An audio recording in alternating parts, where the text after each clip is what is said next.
Meeting summary. Yes, it is okay. Starting the recording. Yes. The introduction slides, please.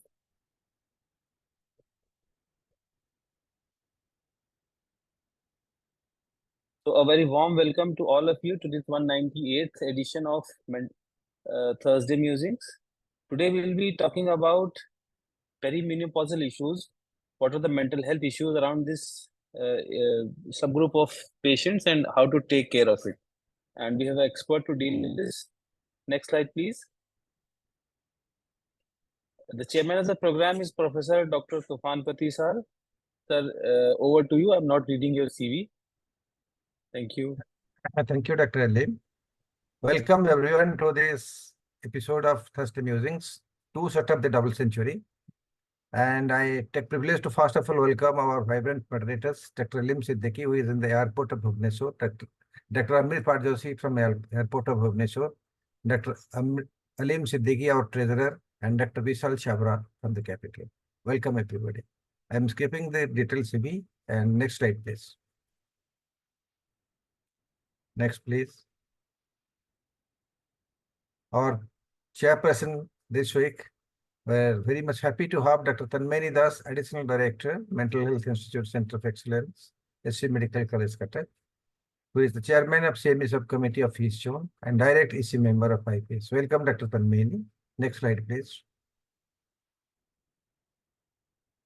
Next, please. Our other chairperson, Dr. Divya Pal.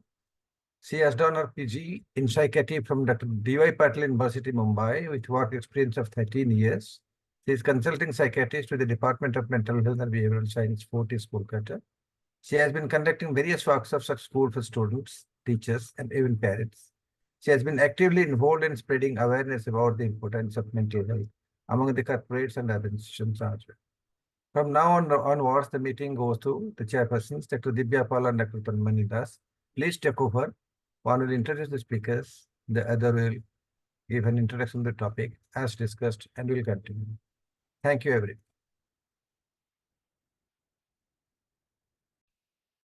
Please take over.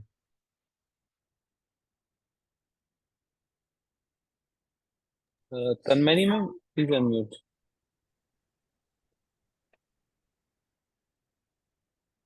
Maybe Dr. Divya, maybe you can introduce Dr. Shubhangi and Dr. Tanmay. Please, you can introduce the topic then. As discussed. Okay, sir. So good evening to everyone.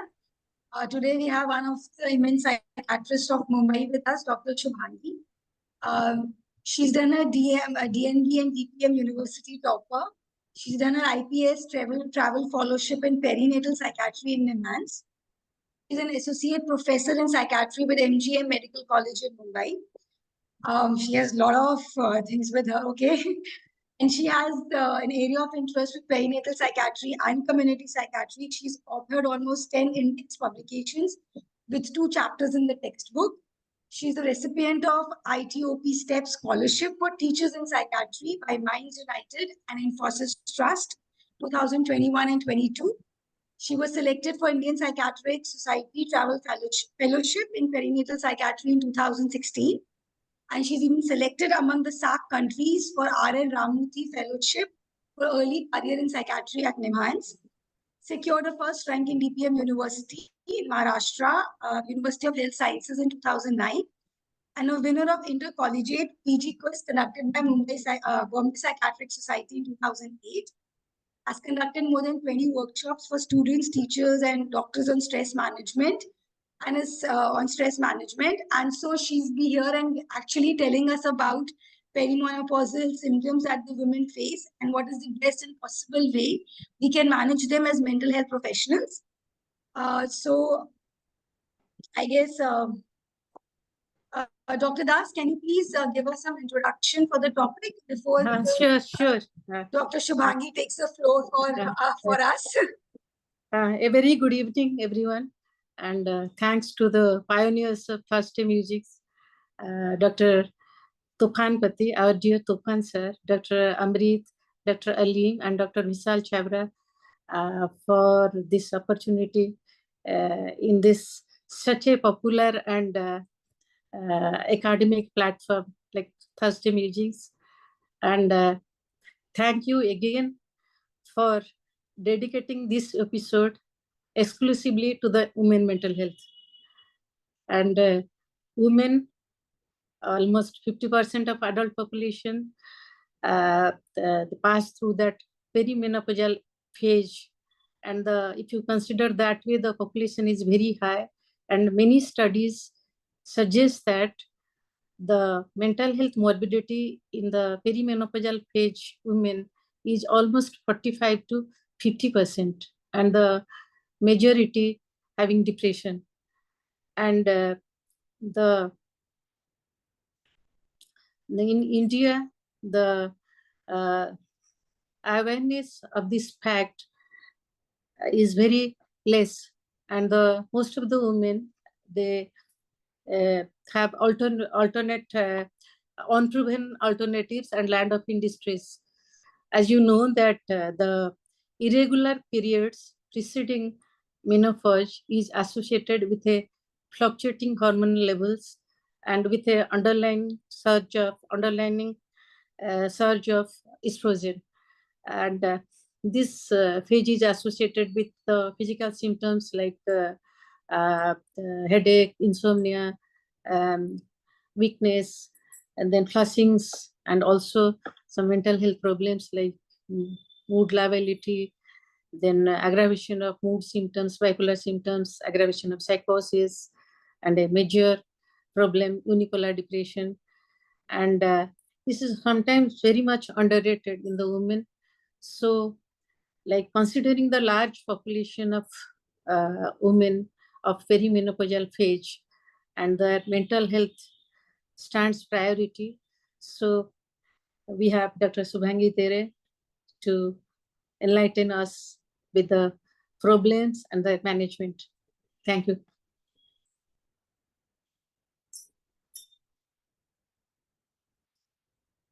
Over to Dr. Shubhangi. Thank you so much, ma'am. And thank you all my respected seniors. I'm quite delighted to be part of this particular session. And I will try my level best to get through the whole topic very comprehensively. So now, as Dr. Das have already briefed us about the perimenopausal issues, it's a very integral part of women's life, unavoidable process which we all have to go through, a natural process, and it carries along a lot of emotional, social, psychological, and biological changes. So to be aware of it is a very important topic today that we are going to see. So what is my outline going to be? I will introduce to the menopause, how it happens, physiology of menopause, how it influences mental health, and what is the biological, psychological, and social model of mental health issues in menopause. What are the common mental health issues that we encounter during our clinical practice, and how do we manage them? So to start with, as we know, the definition of menopause is it is a normal physiological process which is characterized by permanent end of menstrual in women's life due to sedation of reproductive hormone, which is mainly estrogen, for at least 12 consecutive months. So this is a period which defines that it is a permanent stoppage. Then the mean age of menopause worldwide is quite later as compared to Indian women. It is up to the average is 51 years in UK, whereas in Indian women it ranges from 45 to 49 years. Menopause can be natural, which happens because of the normal sedation of reproductive hormones, or it can be induced due to surgical removal of ovaries and uterus, due to cancer treatments such as radiation, chemotherapy, and certain medication which causes chemical stoppage. Then there are certain terminologies which we should be knowing, that what is called as a early menopause and what is called as a premature ovarian insufficiency. Early menopause is basically when the menses stop in the age group of 30 to 35, and premature ovarian insufficiency, also called as a POI, is irregular menses and menstrual sedation in the age of 40s. So it is defined by presence of menopausal symptoms and oligomenorrhea or amenorrhea of more than 3 months duration. And when we do laboratory testing, there is elevated FSH. on at least 2 occasions measured 4 to 6 weeks apart. So usually they undergo this FSH estimation at the period of 1 to 1.5 months. And if both the ranges are increased, then we say it is POI. What happens in a reproductive age of a woman's life? In the fetal life ovaries, before puberty, it is there is no estrogen circulating in the blood. In the adolescent, the estrogen starts getting produced, and it causes peripheral effects, that is puberty. Then in the reproductive age group, the follicular genesis and ovulation happens with the start of menarche. There is regular menstruation and there is fertility, which is in the age group of 15 to 45 years. And then we have a perimenopausal age group, which is, I will come to the age range of it. There is reduced follicular reserve and there is decrease in estrogen, and then it results in short cycles, irregular cycles, and reduced menstrual flow. Then we have a menopause when there is no follicle left in the ovary, and which results in stoppage of estrogen and progesterone production in the body, which results in amenorrhea. And then there are so many peripheral effects of estrogen withdrawal, which we will be seeing in some short time. And then we have a post-menopause, which results in a complete absence of circulating hormones, and which results in atrophic changes. So now this is a menopausal transition in terms of age range. So when we say the between 40 to 40, 45 to 50 is the menopausal period, we have premenopausal period, perimenopausal period, menopause, and postmenopause. So menopause, as we saw, it is a permanent cessation of menstrual cycle for at least 12 months. And then perimenopause is a period which is preceding to that, and it is characterized by irregular menses and some amount of vasomotor genitourinary symptoms, but not significant enough to call it as a menopause. And then we have a premenopause, which we usually don't diagnose, but we see them in terms of increased premenstrual irritability, then increased menstrual symptoms. So increased PMS and PMDD can be called as a premenopause, which is not usually diagnosed. So what we see usually is perimenopause and menopause. So coming to what is premenopause, peri, and postmenopause, as I have seen, the most important period here in terms of mental health or symptoms is perimenopause, which is also called as a climacteric, and it is the first stage of menopause. It usually begins 8 to 10 years prior. So this is something which we have to know, that we usually think that menopausal transition happens within months, but this is a period which lasts for 8 to 10 years prior to menopause, and it is marked by gradual decrease of estrogen. And this period is quite variable, so it can last for 1 to 2 years, or it can last up to 10 years. And then it is also, this is the most important period because it is associated with a lot of physical and psychological symptoms as compared to menopause. So there are longitudinal studies which are done, and they show that in women in perimenopause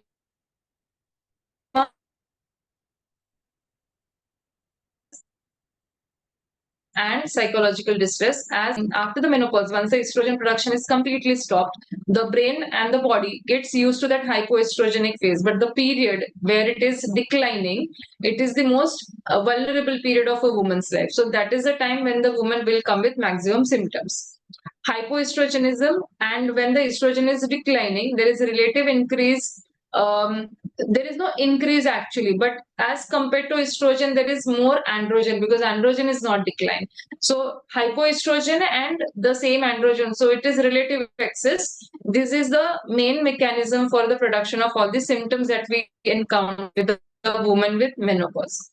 So what are the common symptoms? Common symptoms are vasomotor symptoms, cognitive and mood symptoms, sleep disturbances, fatigue and usual tiredness, then fluctuating energy levels, loss of sexual desire and libido, vague muscle and joint pains, weight gain, headaches, increase in migraine frequency and auras, and genitourinary symptoms. So these are variety of domains of symptoms in which we are going to see patients.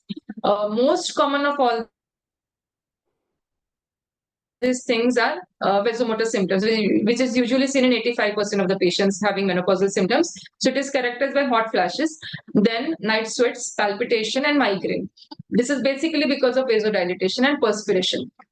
Genitourinary symptoms are the second most common, which is characterized by vaginal mucosal thinning, vaginal dryness, burning pruritus, irritation, and pain during intercourse.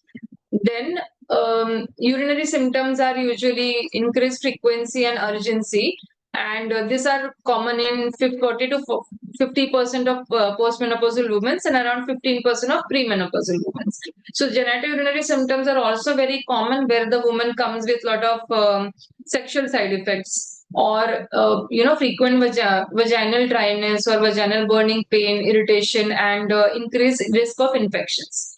And then there is increased risk of all other physical illnesses like osteoporosis, because we all know that estrogen is very important for bone resorption and bone growth. And then cardiovascular diseases. So women till 60 years is guarded by estrogen in very in very important ways, and after 60 she is increased having increased vulnerability towards all these systemic illnesses which men can have. So symptoms of menopause are variety, and these are all listed here. What happens? Why these symptoms happen? So what is the pathophysiology of it? So when the woman is born, so the ovaries are given a fixed number of follicles, which is determined by her genetics and birth conditions and the hormonal conditions. So when the menarche starts and she has regular menses, this follicles start getting depleted. And with the follicular depletion, there is inappropriate surge of FSH and LH, because there is a negative feedback loop towards the brain that is gone. And when the ovarian follicular mass and the granulosa cells decreases, it increases the inhibin A, because there is production of inhibin B, which is reduced. So inhibin A increases, and then there is a signal from the brain which increases FSH and LH. And then that also causes inappropriate endometrial growth and atrophy at the same time, and that leads to irregular menses and loss of menstrual cycle eventually. So this is in short the biological mechanism. Now, what happens when the estrogen is reduced? So this is the summary of mechanisms that the estrogen contributes to. So when it comes to CNS and vasomotor stability, when there is reduced estrogen, it causes increased norepinephrine and increased serotonin, and that changes the thermoregulatory set point in the hypothalamus. What happens is there are two set points. So one is with the hot temperature and one is with the cold temperature. What happens with decreased estrogen is it increases norepinephrine, it increases dopamine, and changes the serotonin adaptation. So the higher set point is reduced and the lower set point is raised. When the higher set point is reduced, what happens is the woman starts feeling hot immediately. So whenever the change in the core body temperature changes or the environmental changes happen, the body starts raising the temperature immediately, and that leads to thermal dissipation mechanism. So she starts having perspiration, she starts having vasodilatation, and because of which the sweat immediately cools down the temperature, and then there is a sudden shivering because of the lower set point is raised. So this thermoregulatory mechanism gets hampered, and then there is unexplained perspiration and vasodilatation and increased heart rate, increased migraine symptoms. So this is about vasomotor symptoms.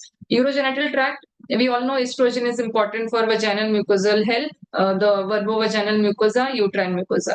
So when there is decreased estrogen, it causes decreased flow in the vaginal epithelium. It causes the atrophy of the vaginal mucosa and the urinary tract also.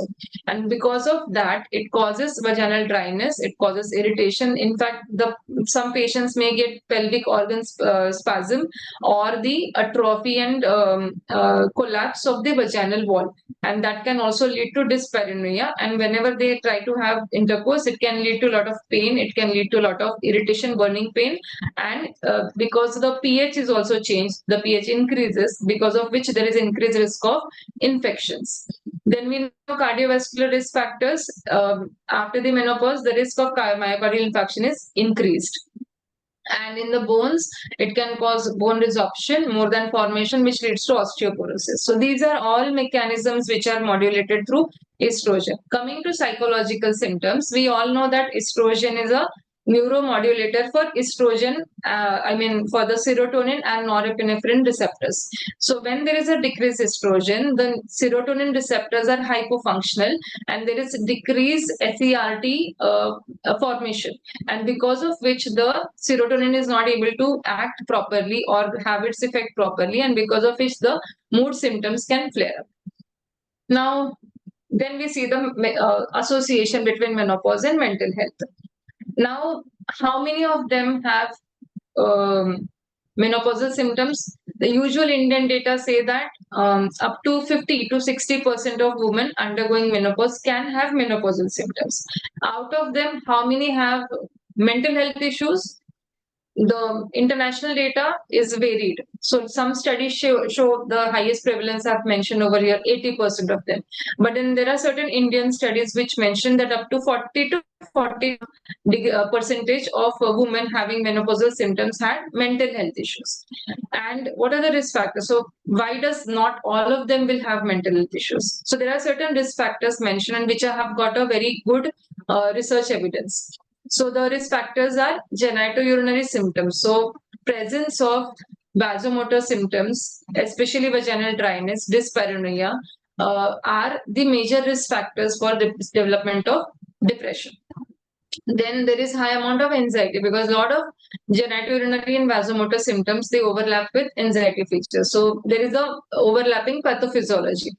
Then women with less education, women with black ethnicity, history of smoking in the past, history of anxiety and postpartum depression in the past. So there are studies which mention that women who had PMDD and postpartum depression, they are more prone to develop postmenopausal depression. Then nulliparity, obesity. Obesity also has a very strong association with the mental health issues. So what happens is when there is a hypoestrogenic phase, there is muscle pain, there is muscle spasms, decreased bone density, decreased movement, increased tiredness and fatigue, and that causes obesity, that causes weight gain. Because of the weight gain, there are a lot of psychological trauma and self-doubts and negative self-evaluation, which again is a low self-esteem, is again a risk factor for mental health issues. So women who have weight gain in the menopausal age group again get into a vulnerable spectrum for development of mental health issues. Then women who have stressful life events. So there are studies which mention that childhood trauma resurface during your menopausal age group. Women with poor coping strategies with this stress in the past, women with low self-esteem, women who had multiple life events or stressful situations in the past are more prone to develop menopausal depression. Then poor support system, especially when they have no spouse left with them, unemployment, encountering multiple stressors in that menopausal age group, because this again coincides with the midlife crisis and a lot of changed social structures and dynamics in the family, and poor coping style, as I mentioned. So these are various risk factors which puts a woman into a vulnerable zone for development of mental health issues. Now, this is one side of the coin. The other side of the coin is some women report that there is increased sense of well-being and ability to pursue and enjoy opportunities that got postponed because of childbearing. So there are a variety of research which says that some women express a feeling of freedom from menses or freedom from those monthly changes that were happening in their body, or now they feel completely free to pursue their life goals or to be themselves or to explore what they are. Then some women have variety of sexual inclinations. So some women in the postmenopausal period had reduced sexual drive because for them it was a freedom from the sexual reproductive life as such. In some women there was increased sexual desire because there was no fear of having a reproduction now. So there are variety of research, and again it all depends upon what is their pre-morbid personality and how their life had been, how their reproductive age had been, and how their family dynamics had been. So this is their personal contribution, personality contribution towards development of a mental health issue. Now, adding to this, our cultural beliefs and ability to cope up with the oncoming somatic and social changes that are important. So, a lot of families are supportive towards women in menopausal age group, and they know that the woman is going through a transition. They extend their support, especially the spouse and the children. But in some cultures, these somatic symptoms are completely overlooked and they are disregarded or invalidated. So in those cases, the symptoms do increase and they have a lot of catastrophic expressions. So in short, there is a biological, psychological, and social mechanism that play an important role in mental health symptoms in the menopausal period. So we know biologically they have reduced estrogen, relative rise in androgen, reduced gonadotropin, thermoregulation is disturbed for permanently. There is mucosal health is changed, bone changes, fatigue, and sleep changes. Now, sleep changes is also very important because as the estrogen level goes reducing and all these vasomotor changes and genitourinary symptoms sets in, there is reduced sleep timing and the quality of sleep in women in the menopausal age group. Also, the vasomotor symptoms are very prominent in the night time, and because of which their sleep gets usually disturbed. The urinary symptoms, increased frequency of urination is also frequent in the night, and because of which they can't sleep properly. Then coming to psychological factors, personality, prior adjustment styles, coping styles, how about their self-esteem, previous trauma, and negative attitude towards menopausal symptoms. So there have been studies which shows that women who disregarded their aging, they couldn't accept their aging, and the menopausal symptoms that they were facing, they were not able to take it positively, had a very highlighted sense of distress as compared to the women who accepted their aging positively. So attitude towards menopause is something that we are talking about. And social factors, of course, emptiness syndrome, which is a very important paradigm here. The youngest child leaves the house, and then the life of the woman is completely empty, which we commonly see in our clinical practice. Changes in family dynamics. This is the time when new person enters, like for example, entry of a daughter-in-law, or the roles are changed. The whole system of mother taking care of the children is shifted to the wife taking care of the children. So the woman is left empty with no much of the task left to her. Then the social roles, social context, as we know, the sexuality. A lot of times it is considered to be a taboo to have sexual activity in the menopausal age group, but because the husband demands it, the woman have to have it, and then they feel guilty about it. Then they feel very shameful or awkward about it. So these are various factors which play a very important role in the onset or exacerbation of mental health issues in menopause. Now, there is another important thing that I would like to draw attention to. Estrogen is a very important hormone in women's body, which is supposed to be neuroprotective, and it reduces onset, it reduces risk of many illnesses in women. So, woman is it is said that woman is protected to be protected to in context to mental health issues as compared to males. So a lot of illnesses are more common in males as compared to females. And that is simply because of estrogenic coverage or protection. And this protection is lost, and hence women in menopausal age group are equally vulnerable towards onset of many conditions as compared to males. So when we talk about neuroinflammation, in the perimenopausal or postmenopausal age group, there is decline in circulating estrogen and its receptor, which causes release of pro-inflammatory cytokines. It reduces anti-inflammatory cytokines, and it has increased oxidative stress on the cells. It causes neuronal atrophy. It causes mitochondrial changes. There is reduced cyclic AMP, and because of which there is increased inflammation. And because of that, lot of other conditions like cognitive decline or increased risk of Alzheimer's disease, increased risk of cardiovascular diseases can be seen in women in the menopausal age group. So this is what the biological mechanism lies behind. And now when we talk about various symptoms in the menopause, there is interrelation between all these symptoms. So one symptom leads to the other. Like for example, if there is a vasomotor symptom and weight gain, vasomotor symptoms can cause difficulty sleeping, they can cause fatigue, and then collectively they can cause anxiety, depression, psychological distress, and memory issues. Again, weight gain can cause difficulty sleeping, can cause fatigue, and then internally or collectively they can lead to all the mental health issues. So these all symptoms are interconnected, and they increase the distress for the woman. Now, when we talk about mental health issues, we should know that there can be worsening of existing conditions that the woman already has, or there can be onset of new episodes. Okay, so what are the most common conditions that we encounter? The most common conditions are mood disorders, and they have a very strong correlation with the menopausal age group. And this is followed by anxiety, insomnia, and cognitive decline. So if the woman has mood disorders previously, what we can see is there can be worsening of symptoms in the previously existing psychiatric disorders like bipolar mood disorder or schizophrenia. And if they have a premenstrual dysphoria or postpartum depression, they can see worsening symptoms during menopause. Because we know that all these conditions are hormonally influenced, and that is the same thing that can happen in the hypoestrogenic phase. Women who have experienced childhood sexual abuse or trauma, and that there is a strong correlation that is observed that they will have increased vasomotor symptoms in their menopausal transition period. So this is also very important risk factor that we can remember. Now coming to the depressive disorders, which is the most common amongst the lot.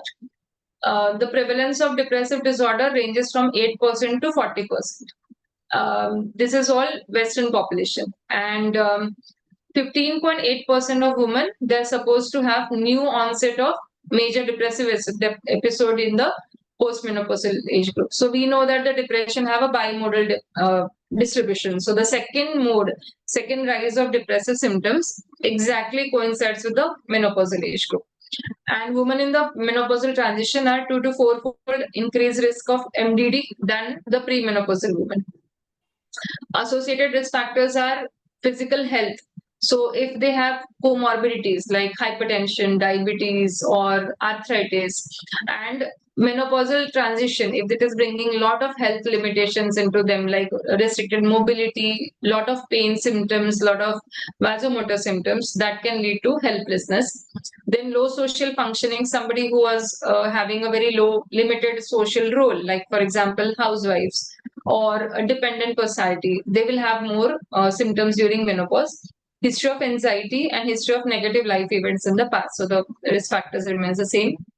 Now coming to bipolar affective disorder, as I said, second peak of bipolar disorder during early adulthood and later years, which exactly coincides with the average age of perimenopause. When we see bipolarity flare up in the menopause, what we see is depressive episodes and mixed episodes more commonly than the manic episodes. So pure manic episodes are not very common, but depressive and mixed episodes are very common. 77% of women with BPAD report that there has been worsening of mood in this particular period. And so there are a lot of studies which have done, studies on the how women with bipolar mood disorder would report her symptoms to be.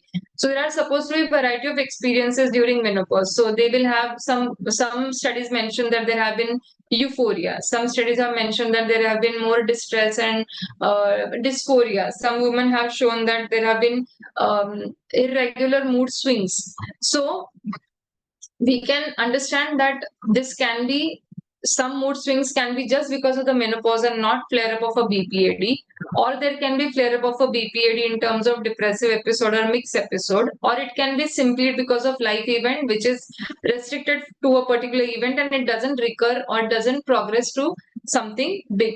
So these are variety of circumstances or situations that we can encounter. Now coming to anxiety disorders, these are next commonly seen secondary to depression, and diagnosis of anxiety disorders becomes sometimes a challenge because the symptoms, physiological symptoms of anxiety overlaps with the vasomotor symptoms and genitourinary symptoms of menopause, and cognitive symptoms of anxiety also overlaps with the cognitive decline which we usually see with menopause. So the most common symptoms of anxiety are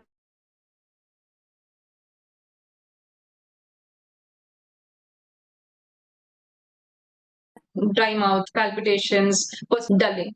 And then we have another. So again, it is more common among postmenopausal women than premenopausal women. So once the complete estrogen suggestion happens, then we see more cognitive decline. So what is there? So cognitive decline is basically they have more subjective cognitive symptoms as compared to the objective findings. So they will complain of poor performance. You know that brain fog is the most common thing. So they will say that there is deficit in attention. So I cannot attend to the task in hand. Things get slowed out.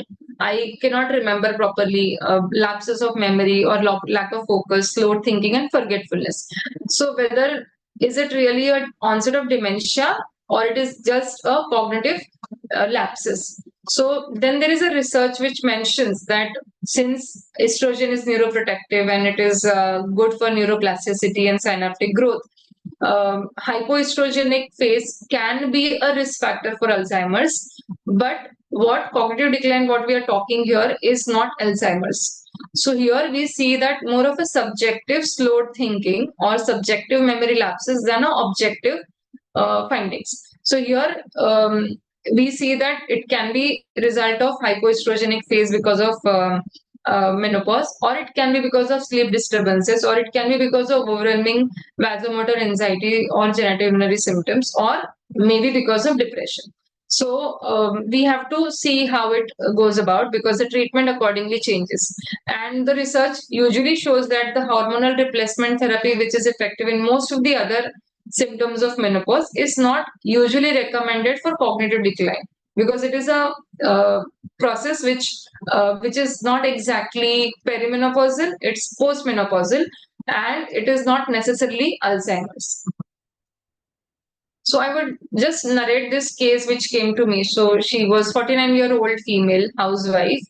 So interestingly, she had her love marriage. So why she was housewife? Because they were both classmates in their education. They were pursuing their engineering degree. And during second year, they got into the relationship, and then the family got to know about it. And then her family, being restrictive and orthodox, they were very skeptical about her education, and they stopped her education. So she dropped out her engineering degree course in third year, whereas the husband, her boyfriend, continued. And once he passed out, the family, she was very adamant that I want to get married to this person only. So the family finally got her married. So when she got married, the husband was engineer and she was a dropout person.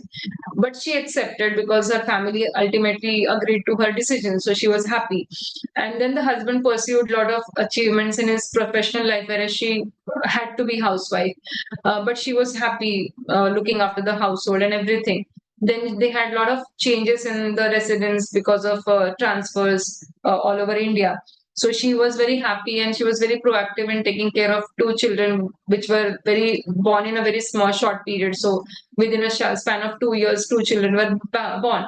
And she was very happy looking after them. So she gave 100% to their upbringing, and both the children were very good in studies and behavior and everything. So what had happened is, since it was a love marriage and since she was not educated properly and the husband was comparatively more educated, the husband's family, her in-laws, did not approve her to 100%, I mean, fullest of their potential. So she knew that she was not a very accepted person in the family, but she didn't mind because she knew what she is here for. And life went on. Now what has happened is her father-in-law expired recently and only mother-in-law is there, and then the husband wants his mother to be with them. So the mother-in-law is entered now into their life, and both the children are now adolescent and pursuing higher education. So the daughter is already out, the son is on the verge of getting out to a degree course. So now she's not much involved with the children also, all are busy. So now what is happening is her dynamics with her mother-in-law are not very great. Though she says that she has given, all her efforts are towards maintaining the relationship, but the mother-in-law have never been supportive according to her, which husband also agrees.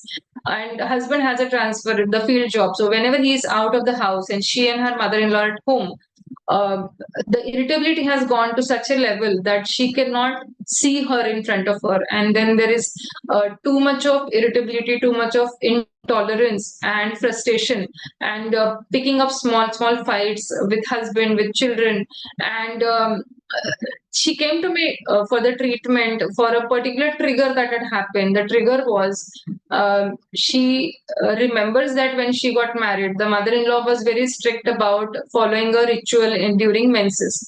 So she was not allowed to touch kitchen or enter in near the prayer area, and she was supposed to sit isolated during her menses, which was there when they were staying together. When they were out and this ritual was never followed. But she remembered that my mother-in-law didn't allow me to be in my workplace when I was menstruating, and now my daughter is having menstrual cycles. So she anticipated that my mother-in-law is going to have the same ritual for my daughter, and that made her very violent towards her mother-in-law. So the past trauma went into the it got surfaced, and she anticipated that it is going to repeat, and she went into a very inappropriate rage towards her mother-in-law, which husband was completely surprised that why now that's not happening, but why now she is getting so irritated. And that's how she came to me for this particular trigger. And then it was a very full-fledged depression since last month, since the time the mother-in-law has entered the house. And menopausal symptoms had already started, but she was coping up well with it. But now since a month, it was completely intolerable, and then she responded very nicely to the treatment. So this is something which we commonly see. It's not a very rare case, but it is a common presentation. We have to manage both the aspects, the menopause aspect and the mental health aspect also. I hope everybody is clear till now about the issues that we come across, or the prevalence and the presentation. Can I proceed? Yes, ma'am, please. Okay. So now coming to management, which is very important to understand. Now, a lot of times when we talk menopause, it is HRT. Because since we don't diagnose mental health issues, most of the times, we as in not psychiatrists, but the healthcare professionals, the reproductive health professionals or physician, they'll end up being given the option of HRT. But I have personally not seen many women taking HRT as a treatment, because there are a lot of skeptical thoughts or the cautions to be followed when the HRT is in use. So a lot of times a woman remains undertreated, and because of which the symptoms linger around and causes a lot of distress, and most importantly, reduce quality of life. So it is very important to understand what symptoms can be managed with HRT and what is it that is to be treated with non-hormonal medications. And this awareness needs to be there with all the healthcare professionals. So we will see what is HRT, what is usually used, and which indications to be used, what are the contraindications of it, because we need to know, because a lot of times patient will come to us and ask, shall I continue this? My gynecologists have prescribed me this. Does it go well with your medicines? So this is what something which we have to know. So the management part is HRT, non-hormonal medications, lifestyle modifications, sleep hygiene, and psychotherapy. So coming to hormone replacement therapy. So basically, as we know, it is hypoestrogenic phase. So logically, we have to treat with estrogen supplements. Or there are certain preparations which are combined preparations. So estrogen plus progesterone. So the formulations that are available are oral tablets and transdermal preparations, which comes in a form of transdermal vaginal sprays, vaginal ring, vaginal gel, and vaginal tablets. The major types of estrogen that are used are estradiol, estriol, and conjugated equine estrogen. And then there are progesterone HRT, but we use progesterone only. Progesterone supplements are always combined with estrogen. So estrogen and progesterone is a combined treatment.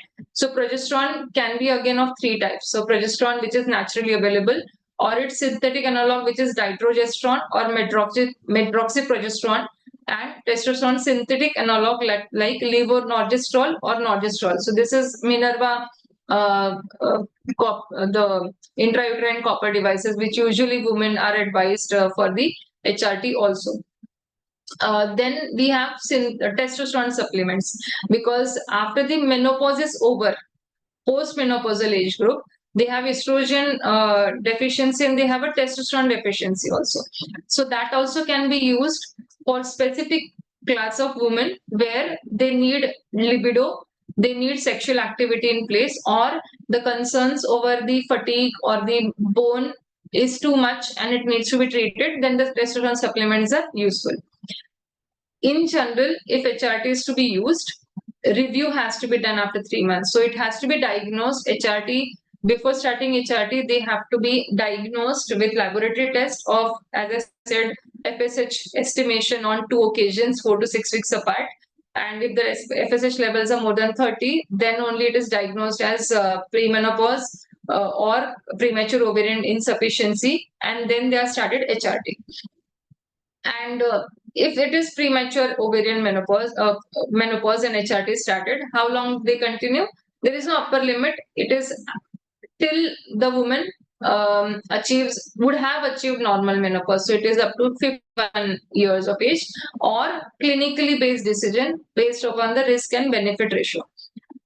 If it is decided to stop, it is gradually tapering down the dosages, not the frequency, the dosages, and then discontinuation gradually in the 3 months period. So this is the usual concepts about the HRT. Usually the combined HRT is given if the estrogen, the uterus is intact, because if the logic is, if only estrogen HRT is given, it can cause dysregulated endometrial growth, and that can lead to irregular bleeding per vaginum, and that can be more distressing for the woman, and that is why to control that, progesterone is also given. What are the contraindications of HRT? First and foremost, active unexplained vaginal bleeding. Okay, then second is, since it can increase the risk of venous thromboembolism if woman had already a thromboembolism or arterial episode, MI or angina recently, then it is to be not used. Acute liver conditions with abnormal LFTs, history of breast cancer, so suspected breast cancer, past history of breast cancer, or past family history. So if there is a strong breast cancer history, best is to be avoided. Then if there are other estrogen dependent cancers like endometrial one, it has to be avoided. Thrombophilic disorders and untreated endometrial hyperplasia. As I said, it can cause more hyperplasia. So these are the contraindications for HRT. What is the caution for use of HRT in context to perimenopausal depression? So mental health issue. We saw that it cannot be used when there is a thromboembolism or venous events or anything, heart events or something like that. In terms of mental health, if there is a history of depression, then HRT is to be used with caution, because if we are using progesterone supplements, it can cause more flare of depression, as we see in postpartum depression. So it is to be importantly understood that if perimenopausal depression is often intolerant to more androgenic progesterone, and that is to be better avoided. And better is to use non-hormonal treatment in this. So HRT is not the first line choice here. Now coming to non-hormonal prescription medications. Now there are certain guidelines, and the guidelines clearly mention that if we are not using HRT because one, it is contraindicated. Two, the woman is not willing to start HRT, and third, the woman have not tolerated HRT. In these three conditions, we have to treat the woman with SSRIs and SNRIs. So SSRIs are widely studied. Amongst the SSRIs, paroxetine has a very good evidence. Escitalopram, citalopram are the better, the safety data and the effect ratio is quite high with these three molecules. Certainly, the effect ratio is, the study effectiveness is not well established. Amongst SNRIs, venlafaxine, desvenlafaxine are the more studied and found to be most effective. Amongst the anticonvulsant medications, gabapentin and pregabalin are found to be very effective in treating vasomotor symptoms. Low dose paroxetine, the dosages are very low. So what we use for anxiety is not the dose here, up to 10 milligrams per day. The research have mentioned actually 7.5 milligrams per day. And venlafaxine up to 75, which we start with for 37.5. are found to be very effective and the only FDA-approved molecules for the treatment of vasomotor symptoms of menopause. But again, the caution is if the woman is having some cancers and she's already on tamoxifen or the other OC pills, we have to be very cautious when we are using CYP2D6 inhibitors like paroxetine and fluoxetine. So that is something which have to be kept in the mind. In this case, then SNRIs are safer and anti-epileptics are safer. Then there are certain other medicines for vasomotor symptoms like clonidine, but then the research is inconclusive about it. Some studies found it very effective, some studies did not. Some studies also mentioned that armodafinil can be used for fatigue. Women with excessive fatigue and tiredness and daytime sleepiness can be prescribed armodafinil for their symptoms. As I mentioned, the dosages are a bit lesser in terms of, say, SSRIs. So paroxetine is usually up to 10 to 20 milligrams each morning. Then citalopram 10 to 20, escitalopram 5 to 20. SNR is the usual dosages. So this is something which is approved for the usages. Coming to the anti-epileptic, as I said, gabapentin, usual dosages and 3 divided dosages, the 3 gabalin. But again, the side effects of dizziness and somnolence are to be kept in the mind. But these are having a good research evidence for usages for vasomotor symptoms. Clonidine and methyl dopa also are mentioned for treatment of vasomotor symptoms, but then there are a lot of side effects, and the research usually doesn't recommend to be used for the treatment.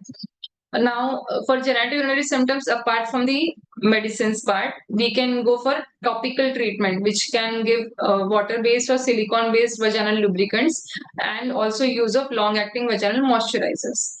And management of dyspareunia. As I said, a lot of women in menopausal age group, post-menopausal age group, can have vaginal atrophy and vaginal or the pelvic floor collapse, and because of which there can be difficulty in penetration and a lot of pain symptoms. So this can be treated with a lot of relaxation, vaginal dilators, and lubricants.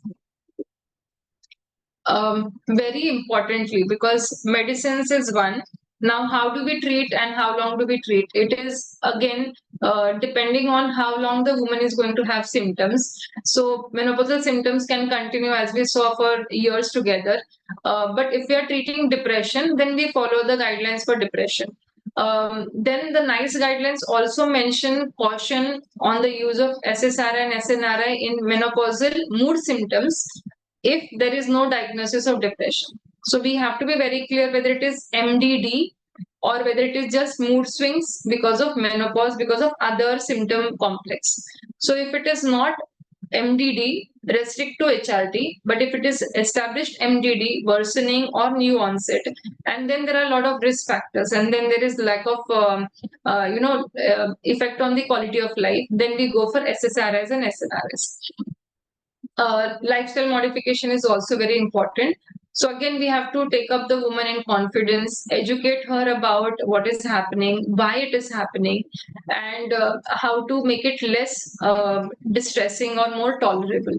So again, prioritizing one's own health, because making her realize that she has not done it before, so it is high time that she does it now. Being proactive about maintaining good physical and emotional health is utmost important in this particular period. Coming to a basic thing, that is nutrition. So nutrition which contains balanced meals with good fiber content, because as we saw, weight gain, obesity, and then body fatigue and body aches is very common. So looking after their nutrition and good healthy diet is very important. Engaging in hobbies, because they have to distract from those distressing vasomotor symptoms or emerging depression or emerging anxiety features. Relaxation exercises, deep breathing exercises, yoga and regular physical exercise. So developing basically a good routine for themselves and developing a good support system about themselves. So there are a lot of groups which talk about menopause. There are support groups about perimenopausal women and their family members. For the spouses, how to be with their woman who is undergoing the transition. There are also few studies on clinical hypnosis, but not very consistently recommended. So basically, focusing onto their self-care and looking after their own needs is very important. And we have to make them understand that this is not one-time intervention that you do, but it is a process, and they have to continuously work upon themselves and work upon their lifestyle and the symptoms and triggers to make it better for them. Short, this is the flow chart. So what do we do if there are moderate to severe symptoms? So if the woman is interested in hormonal replacement therapy and is not having any contraindications to it, so if yes, then we access the cardiovascular risk and time since menopause. So this is a very rough guide towards low risk, moderate risk, or high risk, and then they can go for estrogen or combined hormonal treatment. Then decision about duration of use, as I said, moderate to severe symptoms, we continue. Patient preference, or we continue till the age they would have achieved their natural menopause, or risk and benefit ratio based on the breast cancer or CVD or osteoporosis. So this is about HRT we discussed. If there is no preference for HRT, the woman does have to take it, or there are contraindications, then we go for thinking about SSRI, SNRIs. If SSRIs and SNRIs are recommended, she can tolerate, then go for low-dose paroxetine, venlafaxine, and other SSRI, SNRIs. If no, if there are contraindications, the woman is already having hypertension, we can't really go for venlafaxine, or SSRI is not tolerated, then we consider gabapentin and 3-gabapentin clonidine for menopausal symptoms, not for depression. If the hot flashes are adequately controlled, continue. If not, then we adjust the dosages. And if the symptoms are not very severe, then we go for low dose vaginal estrogen, response to lubricants, moisturizers. These are the various options that we consider.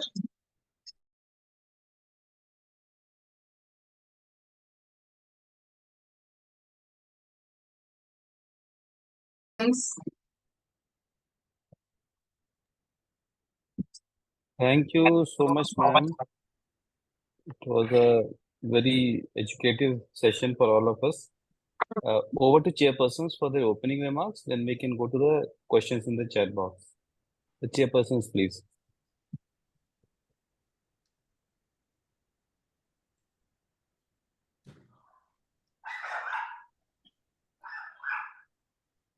Dr. Am I Subhangi, audible? you can stop sharing the screen. And Dr. Subhangi, it was a really wonderful presentation. Like you started from the Thank you, ma'am.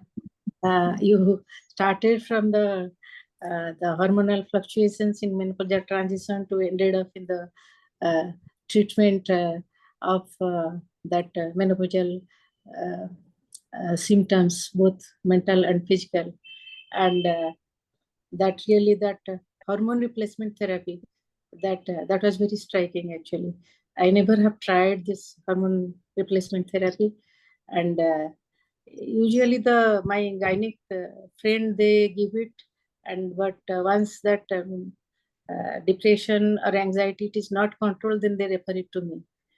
So like I have very less experience with HRT, and I don't think the psychiatrists much use HRT. So like if HRT can be used for treatment of depression as well as that vasomotor symptoms, then that is a better option sometimes. That usually our patients do not like to take that psychiatric medications that that is stigmatized. Rather, they go to a gynae specialist and take that HRT. And that regarding the treatment of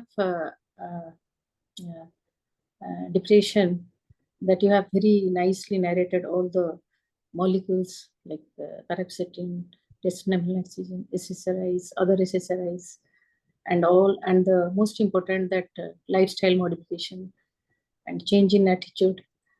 And it was really nice and a lot of take-home messages. Thank you. Thank you.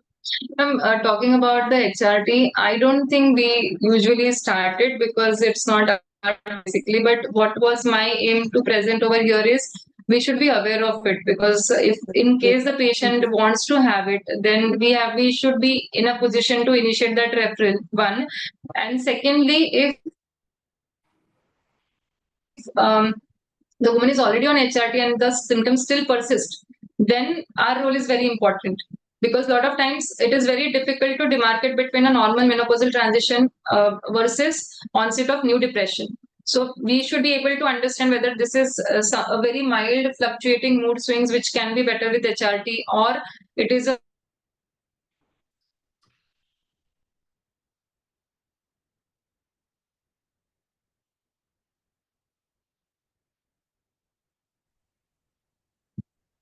So I think that is our role, to basically differentiate between the risk of MDD and mood swings.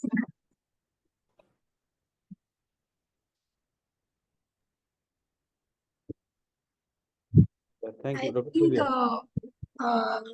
you have really done it very well. It was very informative, very insightful, actually. So many things that, as mental health professionals, we don't go into so much of detail.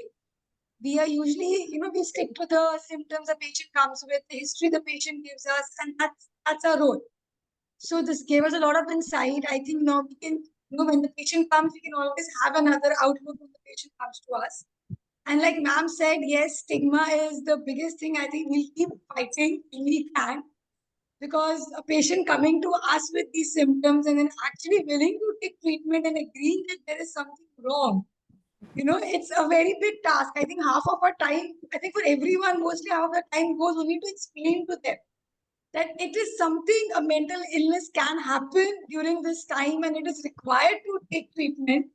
I think that is where most of our time for every patient goes. So this has been really very insightful. Thank you so much.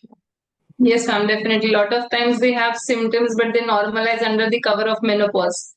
For them, menopause is supposed to be normal. And that is why it is difficult for us to, make them understand it is treatable and please don't suffer. Exactly. That's what exactly is. I think we should have small women clinic for the perimenopausal symptoms only, that make them Yes, ma'am. educated only for that time, like of that age group. They should come and at least understand what is happening to Yes. their body. Definitely, ma'am, because it is supposed to be physiologically normal, but it's not for most of the women, and then they don't know. Like postpartum depression, this is something which is not a very explored area.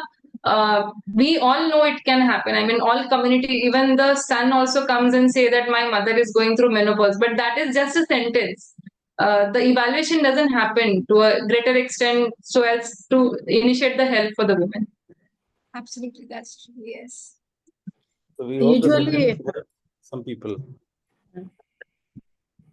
Usually, the rural population women, they are more distressed actually than the Yes, ma'am. educated group, because the educated group are more aware of these menopausal problems, and more or less those who are educated. So these Yes, actually people are not educated, they suffer a lot from this, and it's very difficult to convince the caretakers that they're going through Yes, the. definitely. Uh, Can we take a few questions on the chat box now? And a few questions of our own. Ma'am, you have already talked about it. Just to again revise it, what are the major symptoms? Suppose a lady is having depression versus she is not having depression, but gynecologists often say these are menopausal symptoms and you do not need to worry about it, or you take only HRT. So the thing is ki what is depression and what is perimenopausal part of it in such age group of population? How to differentiate? Yeah. So depression is proper MDD class. The criteria that we have for diagnosis of MDD, if that is occurring in any of this transition period, whether it is perimenopausal or postmenopausal, then it is MDD. But what we see as a part of menopause and not MDD is just mood swings. And these mood swings doesn't have any trigger. They do not have past history of mood symptoms or depression. They don't have any risk factors that I've already mentioned, and the mood swings are not significant enough to call it as a depression. So these are very, let's take that menopausal mood swings are milder version of MDD that we would really diagnose as MDD. But as we know that most of them don't come in that milder form to us. So they usually go to gynec or some physician or something.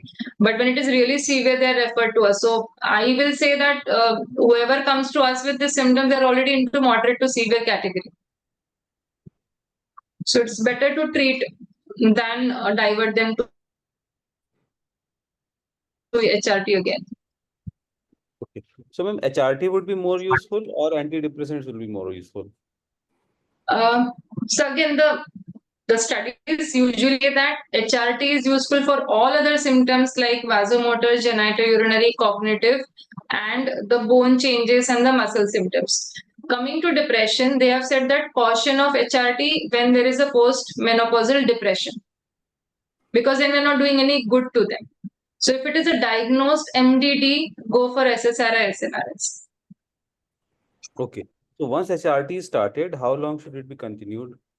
HRT is usually given, as I said, till the time they would have naturally attained menopause.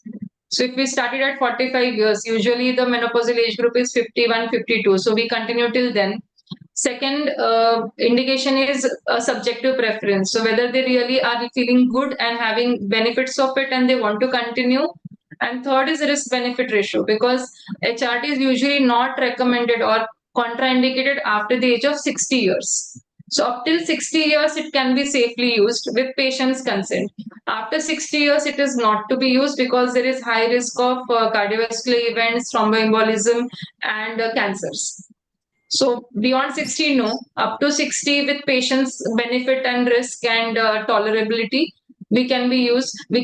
And once they are on HRT, they have to be really monitored every third month. And then no need of doing their hormonal assessment and whether the FSH is really down or no. It is not recommended to go for hormonal evaluation. But symptomatic betterment is something that is a go for us. Okay. Would there be some patients in which only HRT will be useful and giving HRT will take care of all the mood swings and minor depression? Yes, sir. Milder depression, milder mood swings when there is no MDD, there is no past psychiatric illness, there is no risk factors, a good support system, and predominantly vasomotor symptoms or predominantly genitourinary symptoms. Only HRT is recommended. Okay. Just to keep things in perspective, we are mostly discussing the CNS side effects of Yes. perimenopause in regard HRT and antidepressants. So Yes, sir. once we have to start antidepressants, you already said what are the most commonly used molecules antidepressants?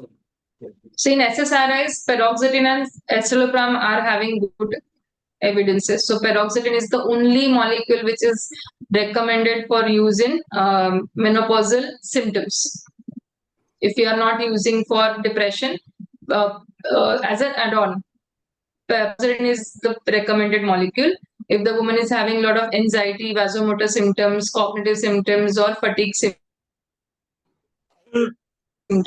and milder mood swings, paroxetine is something which is recommended. Along with that, escitalopram is something which we can use. And in SNRS, if paroxetine is not if my choice is to go for something which will help her for mood also and the pain symptoms also, I will go for venlafaxine. So these four molecules are quite frequently used: paroxetine, escitalopram, venlafaxine, and desvenlafaxine. But that in lower doses. Lower doses. Any specific reason for that? Because the symptoms are not, these are not primarily depression. These are more of a secondary depression. So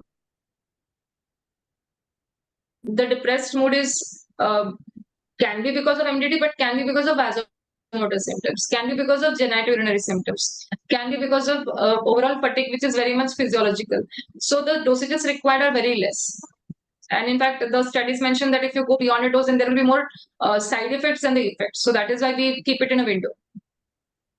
Okay. So if there is depression proper, then you give regular doses. Yes, sir. So Vishal in my bhai, clinical practice, I've seen good effects with SNRS basically. So I personally go for SNRS. Desvenlafaxine is very good. Venlafaxine is good if there is no hypertension. And in SSRS, I've used escitalopram with quite a good success. I'm surprised that they don't mention sertraline much. So sertraline is not found to be very effective as per the research. So that is something surprising to me. okay.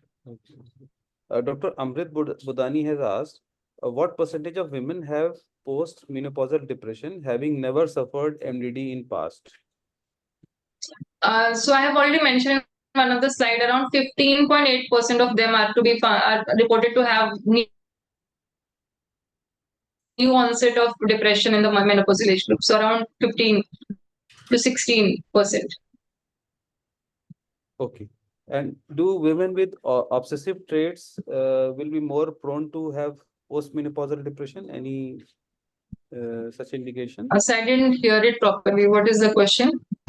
Women with obsessive traits, obsessive personality traits, Obsessive traits. more prone to Okay. post-menopausal depression. We can say that because the risk factors that are mentioned are psychologically, if they are having poor coping strategies, a lot of expectations, then having very less acceptance about their bodily changes.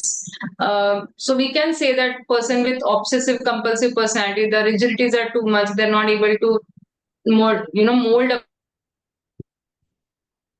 according to the physiological changes that are happening, or they have poor coping strategies, a lot of expectations from the world and the environment, then they can be, but as such, it is not mentioned. Okay, Dr. Bodani wants to share an experience. He has found good results with dothapin. So, your comments on tricyclics in menopausal. Tricyclics are not actually recommended because of the side effect profile, because of the anticholinergic side effects, additionally to the existing genitourinary symptoms, the dryness and everything. So that will add to the trouble more than the effect. So it is basically not recommended. None of the studies mentioned. We do use low dose tricyclics for the sleep disturbances or headache and the pain symptoms, but they're not actually mentioned. And last question would be any role of nutraceutical?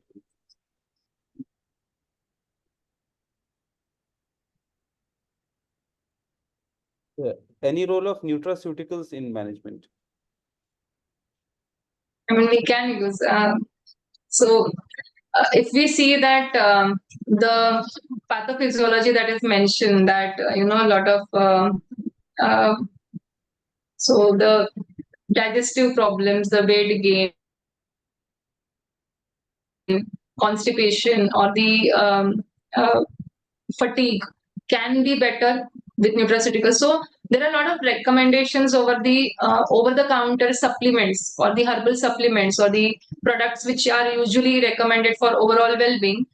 So the say is to not no restrictions onto it, but whether it is really contraindicated, that is to be ruled out. So something which contributes to the risk of cancer, something that contributes to the risk of cardiovascular disease, if that is not there, then we can definitely go for it.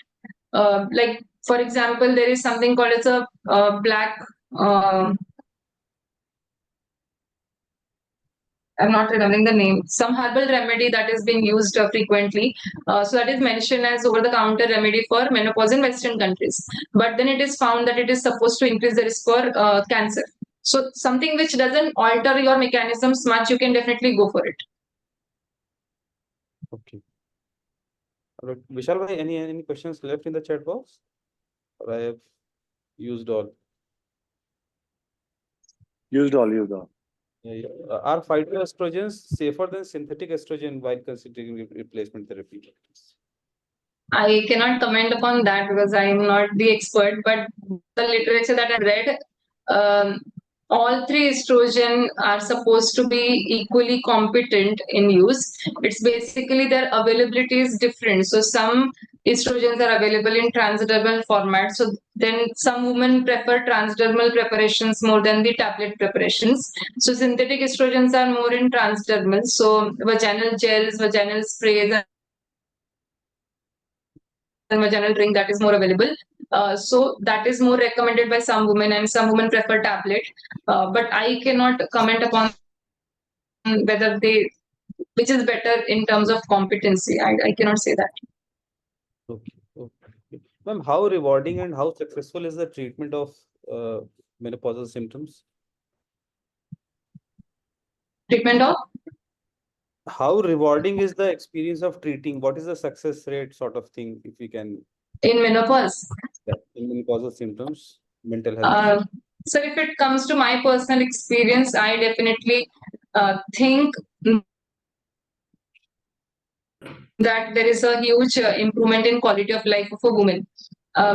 Even if the symptoms take long time to subside, but the confidence that she gets, or the symptom remission in some domain, at least if they occur, there is a huge improvement in her self-esteem and overall confidence, and the relationship dynamics definitely changes, because if we are treating her depression, her irritability is coming down, her mood swings are coming under control, so the dynamics in the family definitely changes.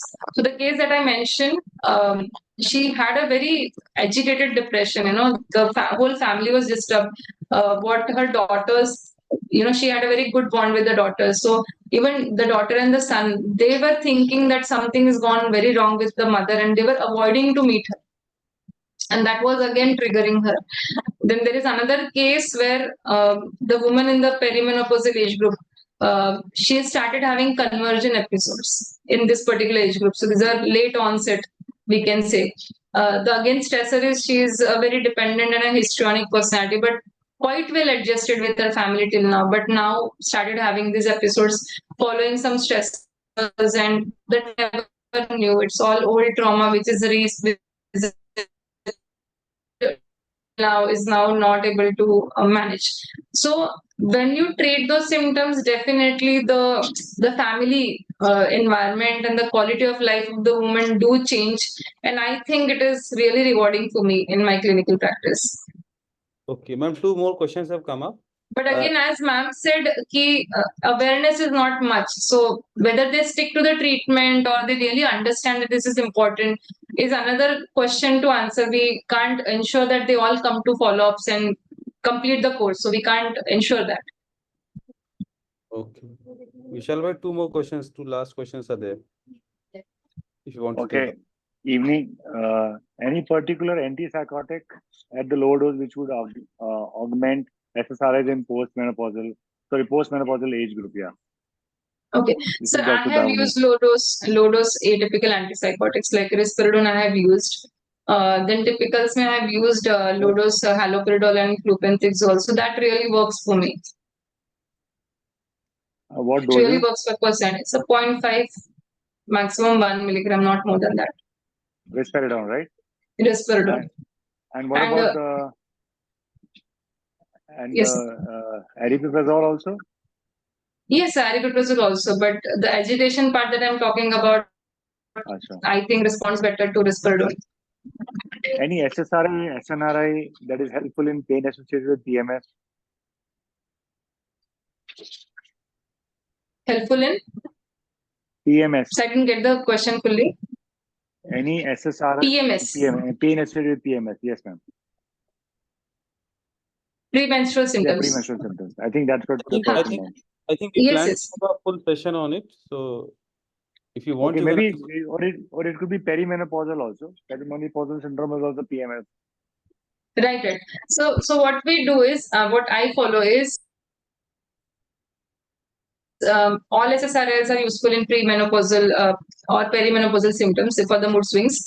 If the woman is already on treatment, say fluoxetine or sertraline, and she's having premenstrual exacerbation, I usually tell them to increase the dose or step up the dose during the premenstrual period, and then come back to her original dose after the menses are over. So that usually works, because that is something which we can go for a very less symptoms, side effects basically.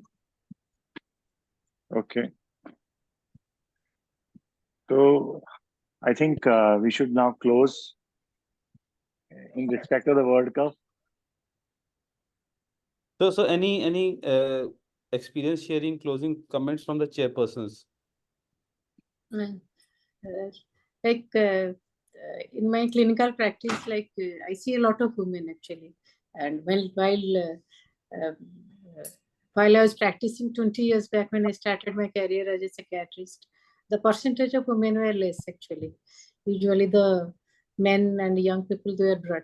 But nowadays women population is more, and specifically that women with depression in that of perimenopausal phase.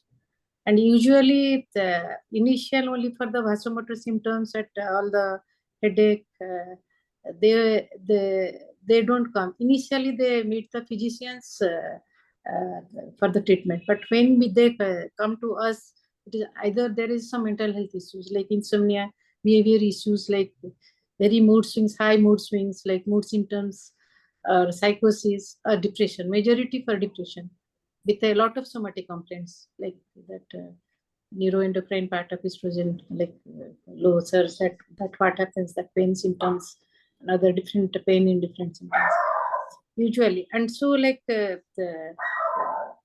what I experienced, desvenlafaxine, I have tried desvenlafaxine's majority, but that works really well. Maybe with that a little bit benzodiazepines, low dose, very low dose, that worked really well.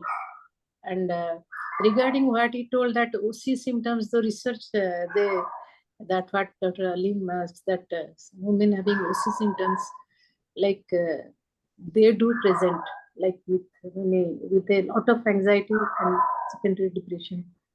That in the menopausal age, in the perimenopausal, that aggravates, really it aggravates. What clinically I have seen, I don't claim the research, but that is my practical experience.